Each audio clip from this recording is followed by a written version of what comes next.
Good evening. I hope you've had a great day today. Welcome to BVJ's Bedtime Stories.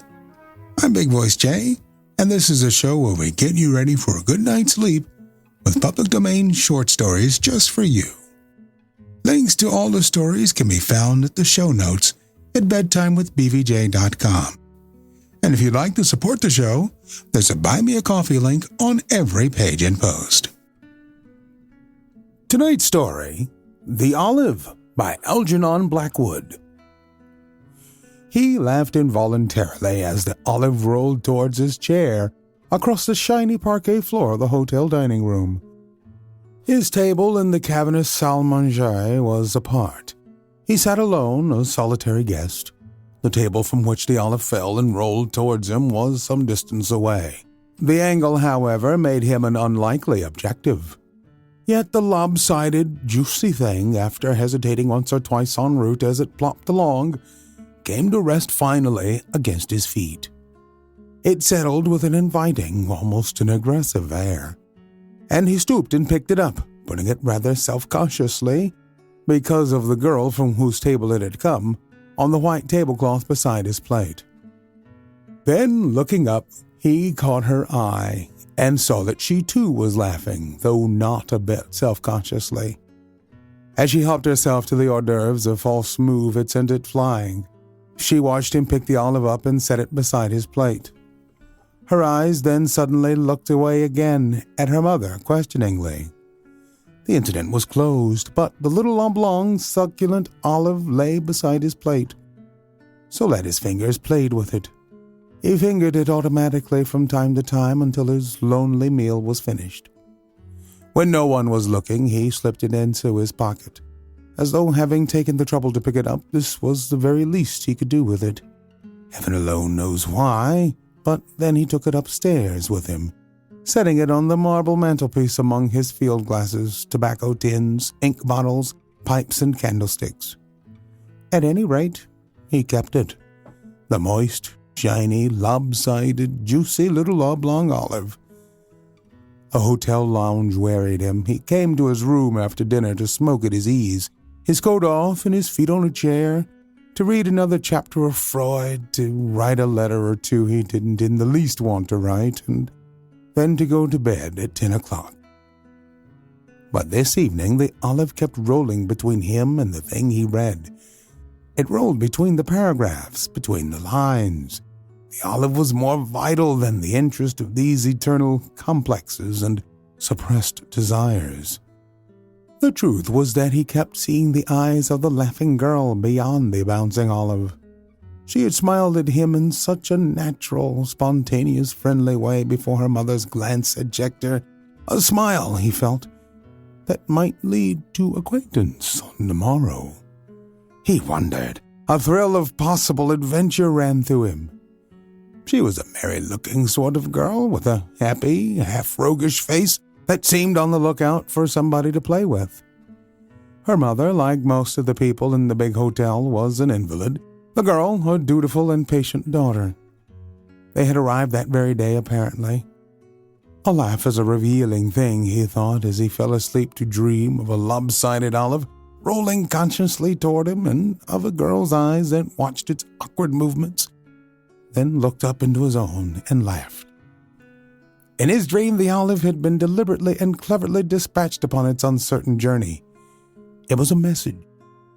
He did not know, of course, that the mother, chiding her daughter's awkwardness, had muttered, "There you are again, child. True to your name. You never see an olive without doing something weird with it." A youngish man whose knowledge of chemistry, including invisible inks and such-like mysteries, had proved so valuable to the census department that for 5 years he had overworked without a holiday. The Italian Riviera had attracted him, and he had come out for 2 months' rest. It was his first visit. Sun, mimosa, blue seas, and brilliant skies had tempted him. Exchange made a pound worth 40, 50, and 60, and 70 shillings. He found the place lovely, but somewhat untenanted. Having chosen at random, he had come to a spot where the companionship he hoped to find did not exist. The place languished after the war, slow to recover. A colony of resident English was scattered still. Travelers preferred the coast of France with Menton and Monte Carlo to enliven them. The country, moreover, was distracted by strikes. The electric light failed one week, letters the next, and as soon as the electricians and postal workers resumed, the railway stopped running. Few visitors came, and the few who came soon left. He stayed on, however, caught by the sunshine and the good exchange, also without the physical energy to discover a better, livelier place. He went for walks among the olive groves. He sat beside the sea and palms. He visited shops and bought things he did not want because the exchange made them seem cheap. He paid immense extras in his weekly bill, then chuckled as he reduced them to shillings and found that a few pence covered them. He lay with a book for hours among the olive groves. The olive groves! His daily life could not escape the olive groves. To olive groves, sooner or later, his walks, his expeditions, his meanderings by the sea, his shopping, all led him to these ubiquitous olive groves. If he bought a picture postcard to send home, there was sure to be an olive grove in one corner of it. The whole place was smothered with olive groves. The people owed their income and existence to these irrepressible trees. The villagers among the hills swam roof-deep in them. They swarmed even in the hotel gardens. The guidebooks praised them as persistently as the residents bought them sooner or later into every conversation. They grew lyrical over them. And how do you like our olive trees? Ah, you think them pretty. At first, most people are disappointed. They grow on one. They do, he agreed. I'm glad you appreciate them. I find them the embodiment of grace. And when the wind lifts the underleaves across a whole mountain slope, why, it's wonderful, isn't it? One realizes the meaning of olive green. One does, he sighed. But all the same, I should like to get one to eat. An olive, I mean. Ah, to eat 'em, that's not so easy. You see, the crop is— Exactly, he interrupted impatiently, weary of the habitual and evasive explanation. But I should like to taste the fruit. I should like to enjoy one. For, after a stay of 6 weeks, he had never once seen an olive on the table, in the shops, nor even on the street barrels at the marketplace. He had never tasted one. No one sold olives, though olive trees were a drug in the place. No one bought them. No one asked for them. It seemed that no one wanted them. The trees, when he looked closely, were thick with a dark little berry that seemed more like a sour sloe than the succulent, delicious, spicy fruit associated with its name. Men climbed the trunks everywhere, shaking the laden branches and hitting them with long bamboo poles to knock the fruit off, while women and children, squatting on their haunches, spent laborious hours filling baskets underneath, then loading mules and donkeys with their daily catch. But an olive to eat was unobtainable. He had never cared for olives, but now he craved with all his soul to feel his teeth in one. Ah, but it is the Spanish olive that you eat, explained the head waiter, a German from Basel. These are for oil only. After which he disliked the olive more than ever, until that night when he saw the first eatable specimen rolling across the shiny parquet floor, propelled towards him by the careless hand of a pretty girl, who then looked up into his eyes and smiled. He was convinced that Eve similarly had rolled the apple towards Adam across the emerald sword of the first garden in the world. He usually slept like the dead. It must have been something very real that made him open his eyes and sit up in bed alertly. There was a noise against his door. He listened. The room was still quite dark. It was early morning. The noise was not repeated. "Who's there?" he asked in a sleepy whisper. "What is it?" The noise came again. Someone was scratching on the door. No, it was somebody tapping. "What do you want?" he demanded in a louder voice. "Come in," departed, wondering sleepily whether he was presentable. Either the hotel was on fire, or the porter was waking the wrong person for some sunrise expedition. Nothing happened. Wide awake now, he turned the switch on, but no light flooded the room. The electricians, he remembered with a curse, were out on strike. He fumbled for the matches, and as he did so, a voice in the corridor became distinctly audible. It was just outside his door. "Aren't you ready?" he heard. "You sleep forever." And the voice, although never having heard it before, he could not have recognized it, belonged, he knew suddenly, to the girl who had let the olive fall. In an instant he was out of bed. He lit a candle. "I'm coming," he called softly as he slipped rapidly into some clothes. "I'm sorry I've kept you. I shan't be a minute." "Be quick then," he heard, while the candle flame slowly grew and he found his garments. Less than 3 minutes later he opened the door and, candle in hand, peered into the dark passage. "Blow it out," came a peremptory whisper. He obeyed, but not quick enough. A pair of red lips emerged from the shadows. There was a puff, and the candle was extinguished. "I've got my reputation to be considered. We mustn't be seen, of course." The face vanished in the darkness, but he had recognized it. The shining skin, the bright glancing eyes, the sweet breath touched his cheek. The candle shift was taken from him by a swift, deft movement. He heard it knock the wainscoting as it was set down. He went out into a pitch-black corridor, where a soft hand seized his own and led him, by a back door it seemed, out into the open air of the hillside, immediately behind the hotel. He saw the stars.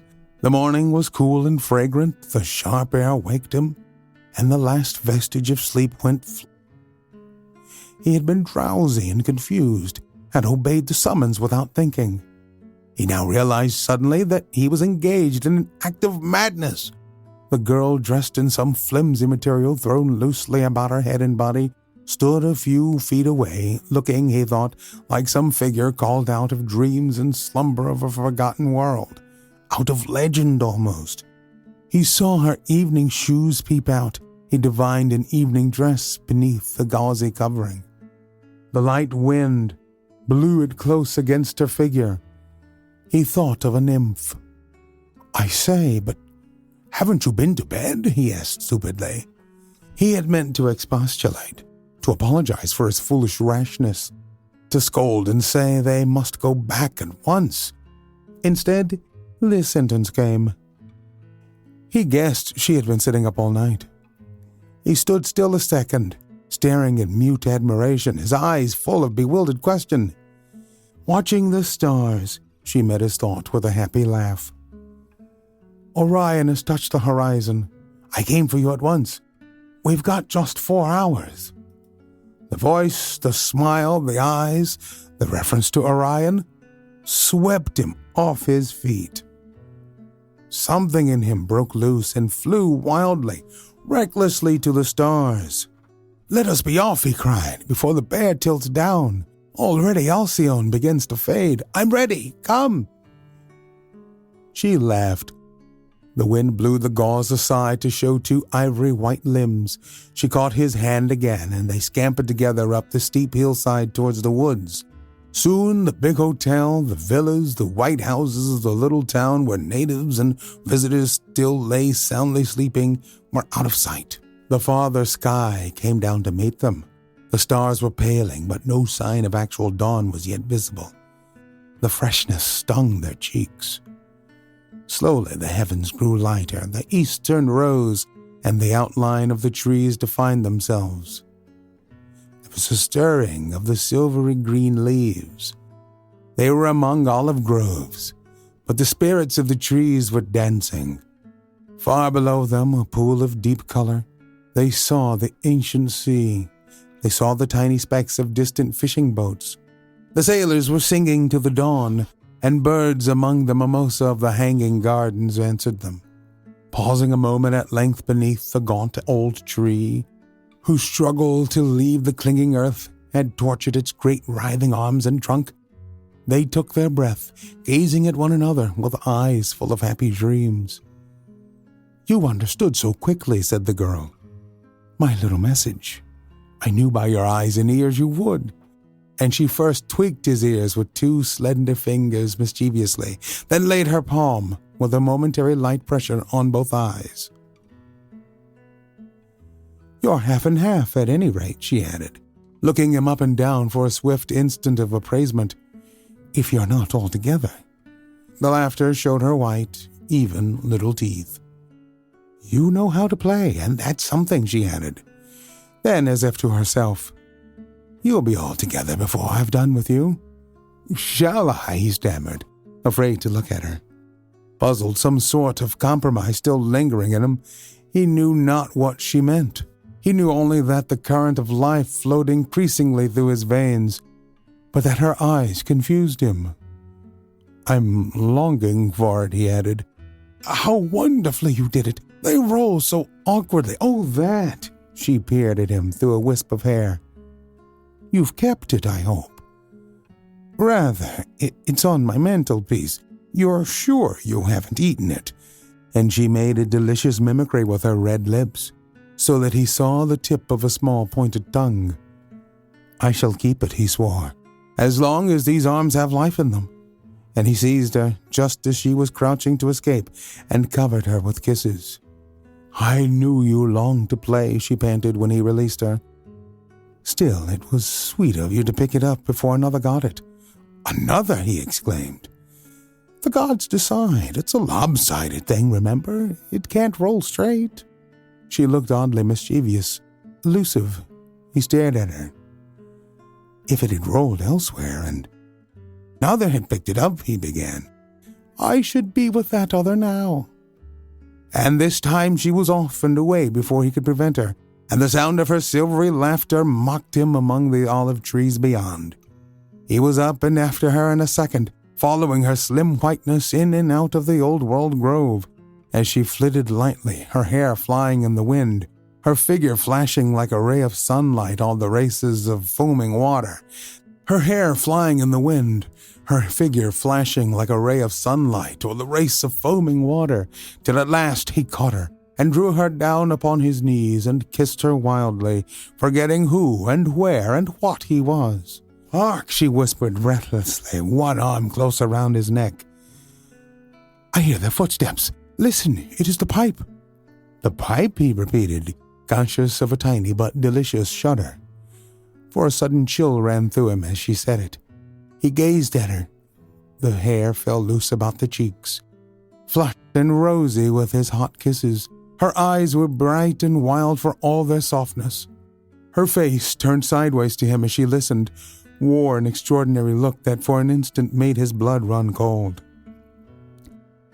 He saw the parted lips, the small white teeth, the slim neck of ivory, the young bosom panting from his tempestuous embraces. Of an unearthly loveliness and brightness she seemed to him, yet with this strange, remote expression that touched his soul with sudden terror. Her face turned slowly. "Who are you?" he whispered. He sprang to his feet without waiting for her answer. He was young and agile, strong, too, with that quick response of muscle they have who keep their bodies well, but he was no match for her. Her speed and agility outclassed his own with ease. She leapt.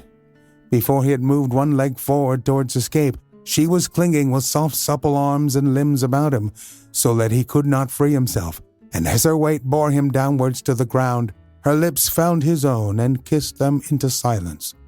She lay buried again in his embrace, her hair across his eyes, her heart against his heart, and he forgot his question, forgot his little fear, forgot the very world he knew. They come, she cried gaily. "The dawn is here. Are you ready?" "I've been ready for 5,000 years, he answered, leaping to his feet beside her. "All together!" came upon a sparkling laugh that was like wind among the olive leaves. Shaking her last gauzy covering from her, she snatched his hand, and they ran forward together to join the dancing throng, now crowding up the slope beneath the trees. Their happy singing filled the sky. Decked with vine and ivy and trailing silvery green branches, they poured in a flood of radiant life along the mountain side. Slowly they melted away into the blue distance of the breaking dawn, and as the last figure disappeared, the sun came up slowly out of a purple sea. They came to the place he knew, the deserted earthquake village, and a faint memory stirred in him. He did not actually recall that he had visited already, had eaten his sandwiches with hotel friends beneath its crumbling walls. But there was a dim, troubling sense of familiarity. Nothing more. The houses still stood, but pigeons lived in them, and weasels, stoats, and snakes had their uncertain homes in ancient bedrooms.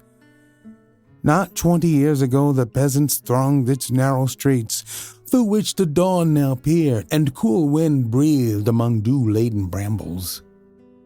"I know the house," she cried, "the house where we would live," and raced, a flying form of air and sunlight, into a tumbled cottage that had no roof, no floor, no windows, wild bees that hung a nest against the broken wall. He followed her.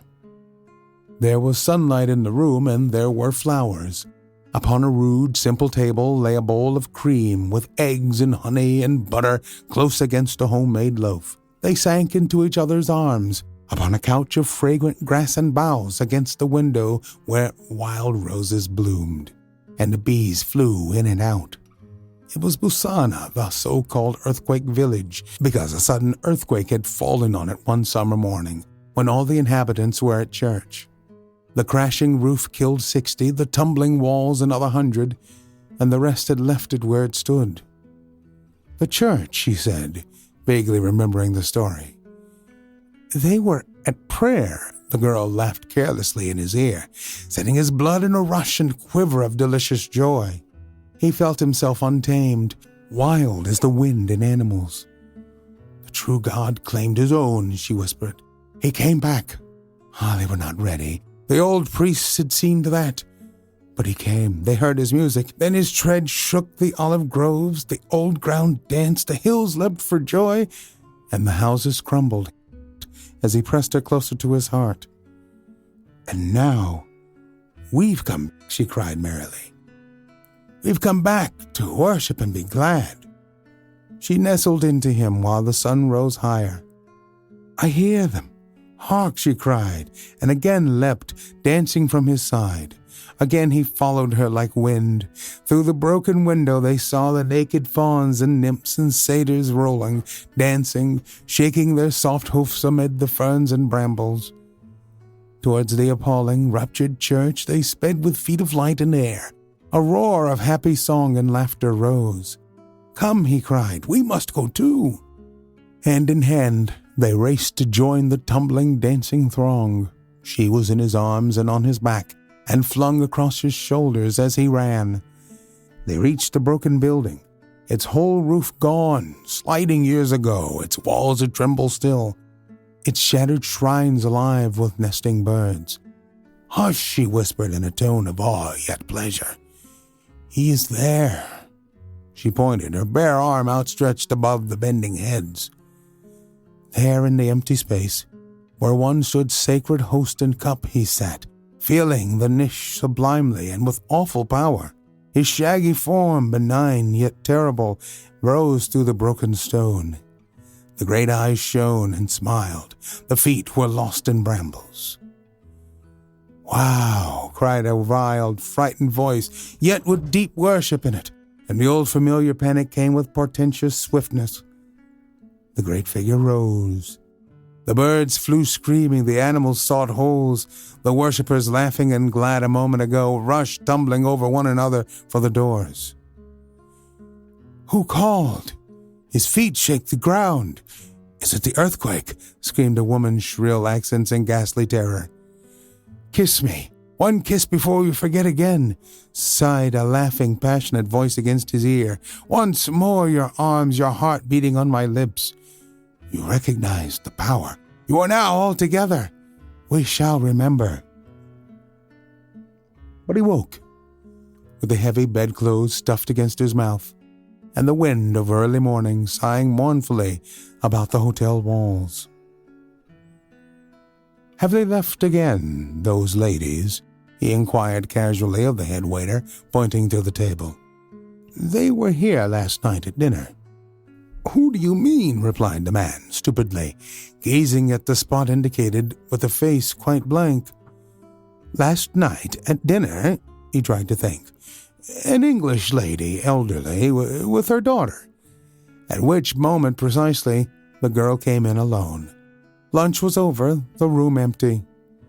There was a second's difficult pause. It seemed ridiculous not to speak. Their eyes met.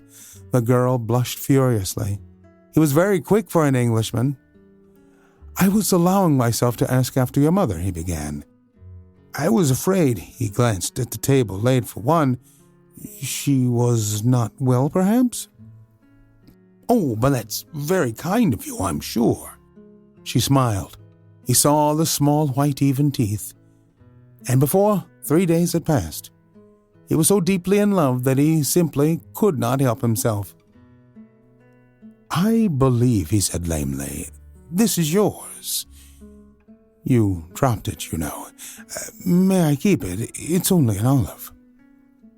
They were, of course, in an olive grove when he asked it when the sun was setting. She looked at him, looked him up and down, looked at his ears, his eyes. He felt that in another second her little fingers would slip up and tweak the first, or close the second with a soft pressure. "Tell me," he begged, "did you dream anything that first night I saw you?" She took a quick step backward. "No," she said, as he followed her more quickly still. "I don't think I did. But," she went on breathlessly as he caught her up, "I knew from the way you picked it up." "Knew what?" he demanded, holding her tightly so that she could not get away again. "That you were already half and half, but would soon be all together." And as he kissed her, he felt her soft little fingers tweak his ears. Cocaine is quite the drug. Don't do that, kids. Instead, let me remind you that we're always on the hunt for great stories like this one to feature on the podcast. If you know of any, send your suggestions to bigvoicej@gmail.com. We've got a YouTube channel full of stories from the show. Go to tiny.cc/BVJ Bedtime. Don't forget to leave us a review on Apple Podcasts. It helps to spread the word that we're putting people to sleep every single night. And if you'd like to support the show, there's a Buy Me a Coffee link on every page and post. Thank you so much for listening. Good night. Diamond Club hopes you have enjoyed this program.